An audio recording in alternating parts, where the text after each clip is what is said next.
जालौन के गांवों में अब विकास की एक नई कहानी लिखी जा रही है। वो कहानी जो महाराष्ट्र के गांवों से प्रेरणा लेकर आई है। वो कहानी जो अब बदल देगी गांवों की तस्वीर और तकदीर दोनों।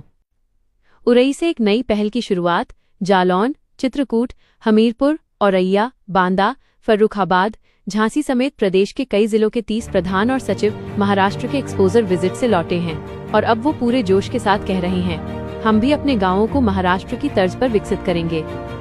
ग्राम पंचायत एरी रमपुरा के प्रधान ओंकार पाल के नेतृत्व में यह टीम महाराष्ट्र पहुंची, जहां उन्होंने देखा कैसे हर गांव आत्मनिर्भर है, स्वच्छ है और योजनाबद्ध विकास की मिसाल पेश कर रहा है।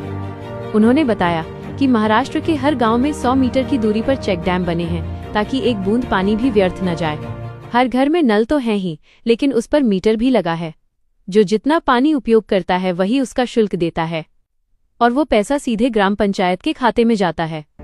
वो कहते हैं कि गंदगी फैलाने पर आर्थिक दंड दिया जाता है। हर घर के बाहर QR कोड लगा है, जिसे स्कैन करते ही उस परिवार का पूरा डेटा खुल जाता है। ये है डिजिटल इंडिया का असली चेहरा, गांव तक पहुंचा हुआ। ओंकार पाल बताते हैं कि महाराष्ट्र में मकान बनाने से पहले ग्राम पंचायत से NOC जरूरी है। अगर 2 मंजिल बनानी है तो उसकी भी अलग अनुमति लेनी पड़ती है।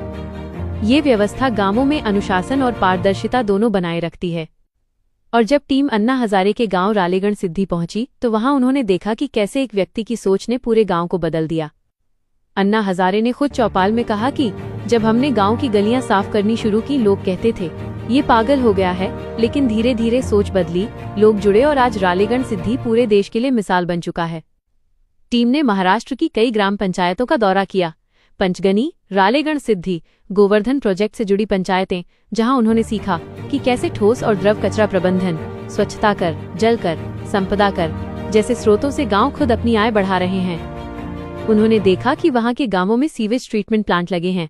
फूड प्रोसेसिंग यूनिट्स के जरिए किसान अपनी उपज को बेचने की बजाय वैल्यू एडेड प्रोडक्ट बनाकर ज्यादा मुनाफा कमा रहे हैं। गोवर्धन प्रोजेक्ट के तहत घर घर से निकलने वाले कचरे से गैस बन रही है, जो सस्ती दरों पर गाँव वालों को दी जाती है। जहां यूपी में सिलेंडर 1000 रुपए में मिलता है, वहीं महाराष्ट्र के गांवों में वही सिलेंडर सिर्फ 700 रुपए में।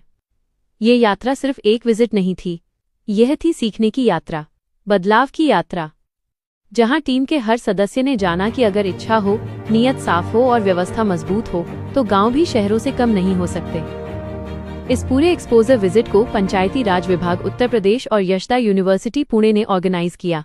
कोऑर्डिनेशन की जिम्मेदारी संभाली वसंत राजोलकर ने, जबकि पूरी टीम को दिशा दी senior state consultant Sunita ji और मंडलीय परियोजना प्रबंधक विजय बहादुर ने।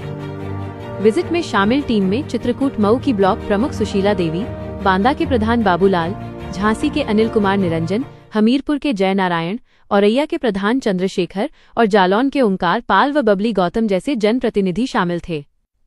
इन सबने एक साथ मिलकर महाराष्ट्र की ग्राम पंचायतों के विकास कार्यों का अध्ययन किया, लोगों से मिले, पंचायत कर्मियों से बात की और देखा कि असली विकास कैसे होता है जब हर नागरिक अपनी जिम्मेदारी समझता है। अब ये टीम जिले में लौट चुकी है, एक नए विजन, नई सोच और नए जोश के साथ। अब इनके गांवों में भी बनेगा ठोस कचरा प्रबंधन प्लांट, लगेगा सीवेज सिस्टम, हर घर को मिलेगा मीटर वाला नल और हर गांव बनेगा डिजिटल, आत्मनिर्भर और स्वच्छ। ये है नया जालौन, जहां प्रधान सिर्फ योजनाएं नहीं लाते बल्कि नई सोच लेकर आते हैं। जहां ग्राम पंचायतें अब बदलाव की प्रयोगशालाएं बन चुकी हैं। जहां लोग सिर्फ शिकायत नहीं करते बल्कि मिलकर गांव बनाते हैं। महाराष्ट्र की राह पर बढ़ता जालौन, गांव गांव में विकास की गूंज, स्वच्छता, आत्मनिर्भरता और नवाचार की नई कहानी। यही है भारत का असली चेहरा, जहां गांव चमकेंगे तभी देश दमकेगा।